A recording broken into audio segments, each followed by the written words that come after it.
नमस्कार, मैं हूं श्वेता झा और आप देख रहे हैं आज तक। आज किसानों के साथ सरकार छठे बार औपचारिक तौर पर बातचीत करेगी। दोपहर के बाद 2:30 बजे के आसपास बताया जा रहा है कि बातचीत की शुरुआत होगी। किसानों ने सरकार को 4 बिंदुओं पर फोकस करने के लिए कहा है। किसान चाहते हैं कि सरकार सबसे पहले इस बात पर चर्चा करे कि खेती कानूनों को वापस कैसे लिया जा सकता है। सरकार ने लगा रखे, यहाँ देख लो या बिल्लू में देख लो, सरकार की तरफ से बैरिकेटिंग है। हाँ, हटाना सरकार को पड़ेगा। दिल्ली जाने का रास्ता सरकार हटाएगी। बातचीत से पहले किसानों ने सरकार को जो चिट्ठी भेजी है उसमें बातचीत को 4 बिंदुओं पर फोकस करने के लिए कहा है। वो 4 बिंदु हैं: तीनों कृषि कानून वापस करने के तरीके पर चर्चा, एमएसपी को कानूनी रूप देना, कई फसलों पर गारंटी मिलना, एनसीआर में वायु प्रदूषण के मसले पर लाए गए कानून को वापस लेना और बिजली बिलों को लेकर लाए गए नए बिल को वापस लेना। किसानों के प्रस्ताव पर पिछले बुधवार की शाम मंत्रियों के समूह ने माथापच्ची की। अमित शाह, पीयूष गोयल, नरेंद्र सिंह तोमर और सोमपाल ने मीटिंग करके ये किसानों के साथ बैठक की रणनीति तैयार की। सरकार को उम्मीद है कि बातचीत सकारात्मक होगी और अच्छे नतीजे आएंगे। जो वार्ता होगी उसके अंदर एक समाधान तक पहुंचेंगे और निश्चित रूप से जो किसान संगठन आ रहे हैं उन पर हमें पूरा भरोसा है कि वो सकारात्मक सोच के साथ आएंगे और एक समाधान की ओर हम बढ़ पाएंगे। उधर किसानों का समर्थन कर रही कांग्रेस ने छठे दौर की बातचीत से पहले एक बार फिर सरकार पर निशाना साधा और कृषि कानूनों को वापस लेने की मांग दोहराई। इनकी यही एक ट्रिक है सरकार की कि ये आश्वासन देते हैं, बोलते हैं, वर्बली सब कहते हैं और सरकार के स्तर पर लिख के देने को तैयार है, लेकिन सरकार के लिख के देने को कानून का दर्जा हासिल नहीं होता है। इसमें जो टेक्निकल चीज है वो यही है कि ये इस कानून में शामिल करने से बच रहे हैं, क्योंकि कानून में शामिल करने का मतलब कि बिल का हिस्सा उन बातों को बनाना पड़ेगा और पार्लियामेंट से पास कराना पड़ेगा, जिससे बच रहे हैं। बहरहाल आज किसानों का ट्रैक्टर मार्च प्रस्तावित था, लेकिन उम्मीदों भरी बातचीत को देखते हुए किसानों ने इसे एक दिन के लिए टाल दिया है। आज तक ब्यूरो। पश्चिम बंगाल में चुनाव नजदीक है। इसका सबसे बड़ा सबूत है वहां हो रही हिंसा और सियासी बवाल। बुधवार को हावड़ा में टीएमसी के एक कार्यकर्ता की हत्या कर दी गई, जिसके बाद जमकर बवाल हुआ। गुस्साए लोगों ने दुकानों में तोड़फोड़ और आगजनी की। तोड़फोड़ भी है और आगजनी भी, हंगामा भी है और कोहराम भी है, साजिश भी है और सस्पेंस भी। तस्वीरें हावड़ा के शालीमार स्टेशन के बाहर की हैं। 10 से ज्यादा दुकानों और 4 बसों में तोड़फोड़ की गई। कई बाइकों को आग के हवाले कर दिया गया। हालात को बेकाबू होते देख आरएएफ और कॉम्बैट फोर्स को उतारना पड़ा। बवाल शुरू हुआ टीएमसी के एक कार्यकर्ता की दिन दहाड़े हत्या के बाद। 42 साल के धर्मेंद्र सिंह शाम के करीब 4 बजे अपने एक साथी को बिठाकर बाइक से घर जा रहे थे। शालीमार स्टेशन के 3 नंबर गेट के पास एक बाइक पीछे से उनके करीब पहुंची और बाइक सवारों ने 5 राउंड गोलियां दाग दी। दोनों को अस्पताल पहुंचाया गया, जहां डॉक्टरों ने तृणमूल कार्यकर्ता को मृत घोषित कर दिया। घटना की खबर फैलते ही गुस्साए लोगों ने जमकर तांडव मचाया। हत्या किसने की, अभी इस सवाल का जवाब मिलना बाकी है, लेकिन सियासत सरपट सुलगने लगी है। सूबे के मंत्री और तृणमूल कांग्रेस के दिग्गज नेता ने किसी पार्टी का नाम तो नहीं लिया, लेकिन अपनी पार्टी के कार्यकर्ता की हत्या को सियासी साजिश जरूर बता दिया। पुलिस इंक्वायरी कर रहे, पुलिस आगे इंक्वायरी करे बाहर करो, परवर्तीकाले चिंता भावना होगा।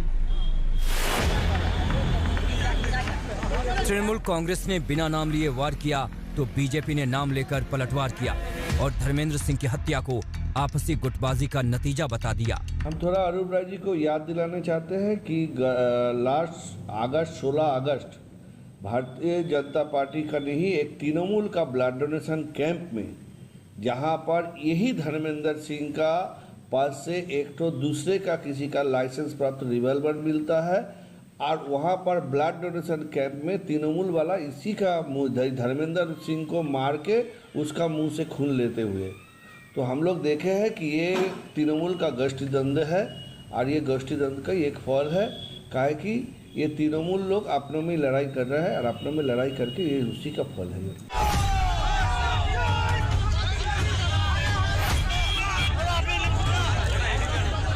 हावड़ा से पहले नंदीग्राम में भी जमकर सियासी बवाल हुआ।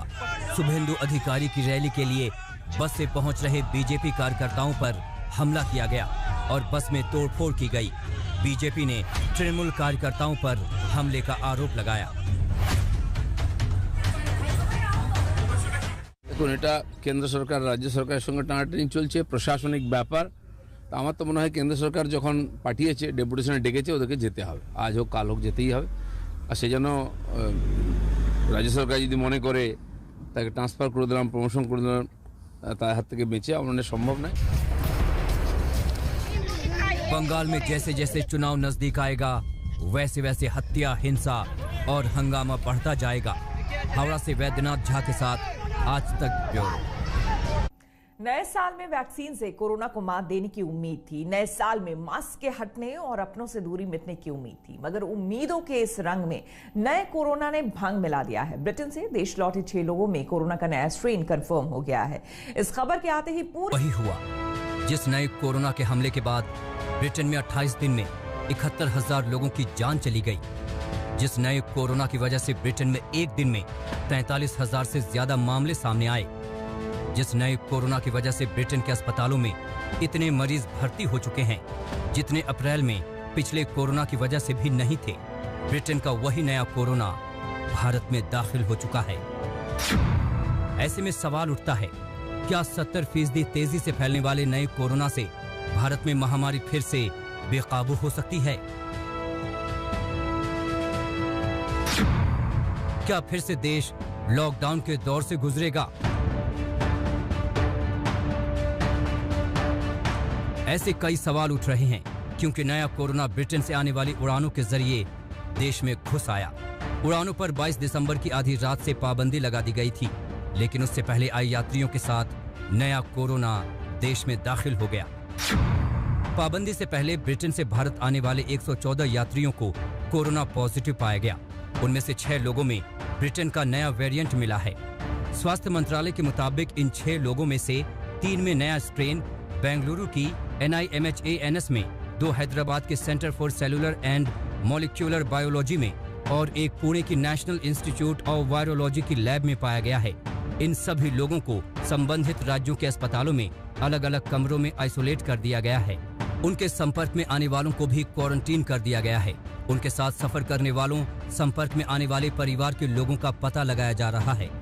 ब्रिटेन में फैला नया म्यूटेंट कोरोना वायरस का स्ट्रेन अब भारत आ चुका है। विशेषज्ञों का कहना है हालांकि वैक्सीनेशन प्रोसेस पे इसका कोई इम्पैक्ट नहीं होगा, लेकिन जो 6 लोग इस स्ट्रेन से पॉजिटिव पाए गए हैं उनको सरकार ने आइसोलेशन में रखा है। सरकार किसी भी तरीके का चांस नहीं लेना चाहती क्योंकि ये नया म्यूटेंट स्ट्रेन 70% ज्यादा इन्फेक्शियस माना जा रहा है।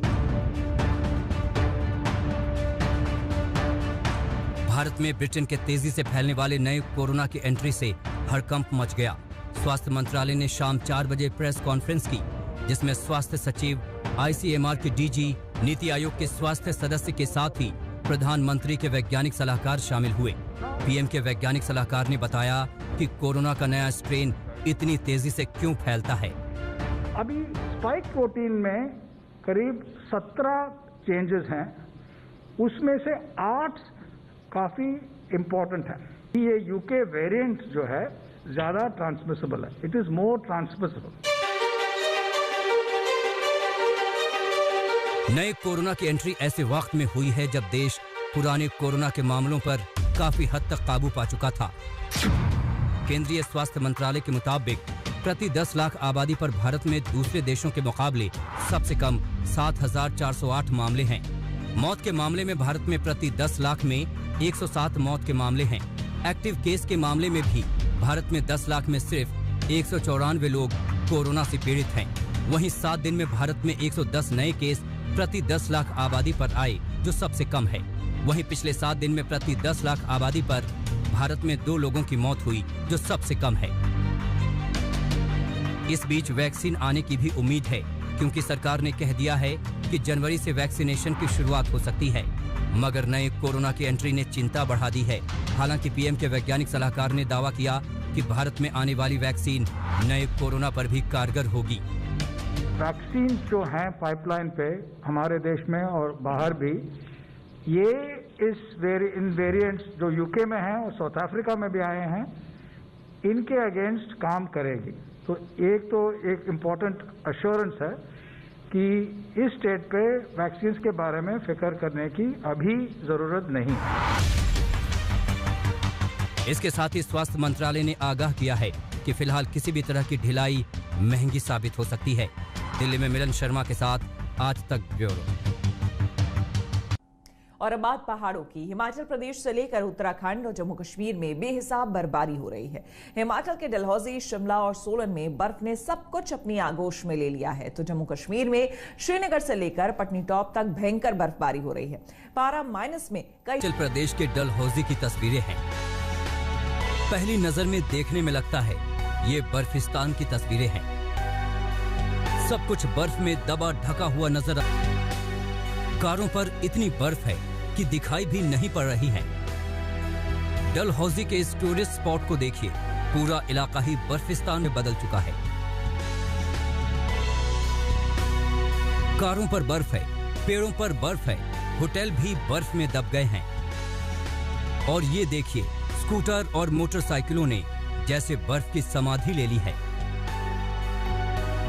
ऊंचाई से ली गई होटल की इस तस्वीर में सब कुछ सफेद ही सफेद नजर आ रहा है। पड़ रही है और टेम्परेचर काफ़ी इससे काफ़ी गिर गया है और यहाँ पर अभी इस वक्त तक 1.5 से 2 फुट तक बर्फ पड़ चुकी है। डलहौजी में बर्फ गिरी तो सब कुछ बर्फ में जैसे दफन हो गया। कारों पर बर्फ की मोटी मोटी परत ही जम गई।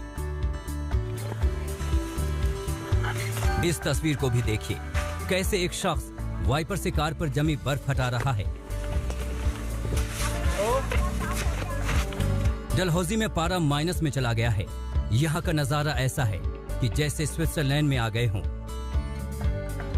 डलहौजी में करीब 4 फीट बर्फबारी हुई है।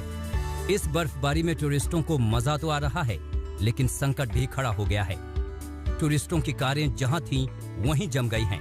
रास्तों पर भी बर्फ ही बर्फ बिछी है, यानी तमाम टूरिस्ट फंस गए हैं। स्नोफॉल अच्छा हुआ है, लेकिन बस बहुत अच्छा लग रहा है। बहुत क्लाइमेट भी बहुत अभी पैक्ड है, लेकिन बहुत मज़ा आ रहा है, एंजॉय कर रहे हैं। बस एक ही चिंता सता रही है कि अभी गाड़ी कैसे निकलेगी। और ये हैं पहाड़ों की रानी कहे जाने वाले शिमला की तस्वीरें। सब कुछ बर्फ में दबा ढका नजर आ रहा है। पेड़, पहाड़, होटल, रास्ते, कारें, बर्फ ने सब कुछ अपनी आगोश में ले लिया है।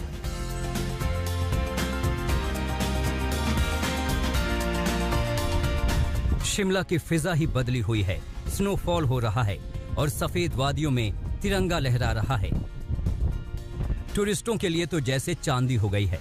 लोग बर्फ से खेल रहे हैं, मजे कर रहे हैं पूरी फैमिली के साथ। और यहाँ पर बहुत ही ज़्यादा अच्छा न्यू एक्सपीरियंस है। पहली बार हमने बर्फबारी देखी। पूरा बिल्कुल अंदाजा नहीं था कि हमें बर्फ स्नोफॉल देखने को मिलेगी। हमने लाइफ में पहली बार देखी है ये सब। हमें बहुत अच्छा एक्सपीरियंस हो रहा है। शिमला में रास्तों पर इतनी बर्फ जम गई है कि जेसीबी से हटानी पड़ रही है। शिमला में सीजन की ये पहली बर्फबारी हुई है। अचानक मौसम बदला और आसमान से बर्फ गिरने लगी। लेकिन बर्फबारी की मार से ऊपरी शिमला का संपर्क देश और दुनिया से कट चुका है। जो जहां है वहीं रह गया है। शिमला शहर के कई इलाकों में बिजली भी गुल है। और तो और हिमाचल प्रदेश के सोलन में भी जबरदस्त बर्फबारी हो रही है। हम आपको बता दें कि सोलन दिल्ली से महज 300 किलोमीटर दूर है और चंडीगढ़ से सिर्फ 65 किलोमीटर। इस बर्फबारी को देखकर हिमाचल प्रदेश में टूरिस्ट बिजनेस से जुड़े लोगों की बाँछें खिल गई हैं। हिमाचल प्रदेश के चाल में मौसम की पहली बर्फबारी हुई है। सोमवार सुबह जैसे ही लोगों की आंख खुली, चाल का पूरा इलाका बर्फबारी से पड़ चुका था। नदी बहुत बर्फ पड़ी हुई है, बच्चे जो खिलौने का आनंद ले रहे हैं, बहुत ठंड है।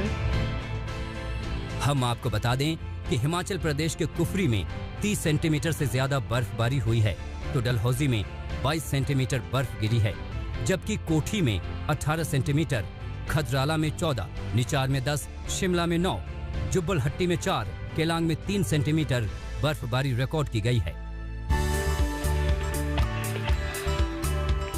एक तरफ बर्फबारी और दूसरी बारिश के चलते पारा भी माइनस में चला गया है।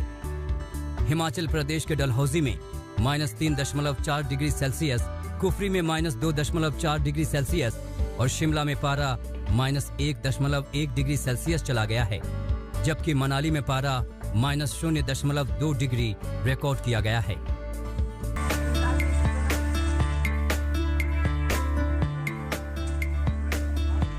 ये कश्मीर में श्रीनगर की तस्वीरें हैं। आसमान से बर्फ गिर रही है। बर्फबारी के बीच ये फल वाला तिरपाल के नीचे फल बेच रहा है। सड़कों पर बर्फ की मोटी परत जम गई है। सड़कों पर खड़ी कारें भी बर्फ में दबी हुई दिखाई दे रही हैं। पेड़ों पर बर्फ ही बर्फ जमी हुई नजर आ रही है।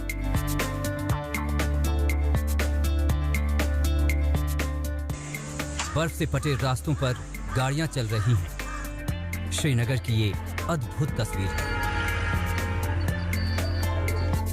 हम आपको बता दें कि कश्मीर में 40 दिन का चिलाई कलां का दौर चल रहा है।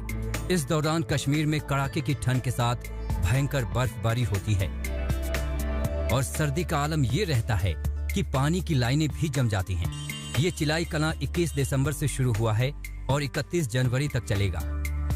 आप देख सकते हैं हम इस वक्त उत्तरी कश्मीर के कुपवाड़ा जिले में हैं। यहाँ पर 1 से 2 इंच बर्फ जो है सड़कों पर जमा हुई है और पहाड़ी इलाकों में इससे भी ज़्यादा बर्फबारी आज सुबह से ही हो रही है, जबकि कुछ इलाकों में बारिशें हो रही है। मौसम विभाग ने ये अनुमान लगाया था कि 28 और 29 के बीच वेस्टर्न डिस्टर्बेंस जो है कश्मीर में दाखिल होगी, जिसके बाद कश्मीर के पहाड़ी इलाकों में ताज़ा बर्फबारी होगी। अब इस बर्फबारी से आने वाले दिनों में ठंड जो है बहुत ज़्यादा बढ़ेगी, क्योंकि अगर आने वाले दिनों की बात की जाए तो तापमान जो श्रीनगर का है वो -7 तक लुढ़क सकता है और पहाड़ों पर ये तापमान -10 से -20 के बीच जा सकता है। और ये है जम्मू कश्मीर के पटनी टॉप का नजारा। कश्मीर में पटनी टॉप, बटोटे और कई दूसरे इलाके भीषण बर्फबारी की चपेट में हैं। सड़कों पर बर्फ की मोटी परत जम चुकी है। तमाम इलाके सफेद चादर से ढके हुए हैं। ऐसे में कड़ाके की ठंड के चलते बाजारों में सन्नाटा पसरा है। यहाँ के लोगों को इस बर्फबारी के दौर से मुश्किलों का सामना करना पड़ रहा है। आज तक ब्यूरो। हमारे लिए वक्त हो गया है छोटे से ब्रेक का। देश दुनिया की तमाम खबरों के लिए देखते रहिए। नमस्कार, मैं हूं अंजना ओम कश्यप। हमें उम्मीद है ये वीडियो आपको पसंद आया होगा। लेटेस्ट खबरों के लिए यूं ही देखते रहिए आज तक और इस वीडियो के पसंद आने पर लाइक, शेयर एंड सब्सक्राइब करना ना भूलें।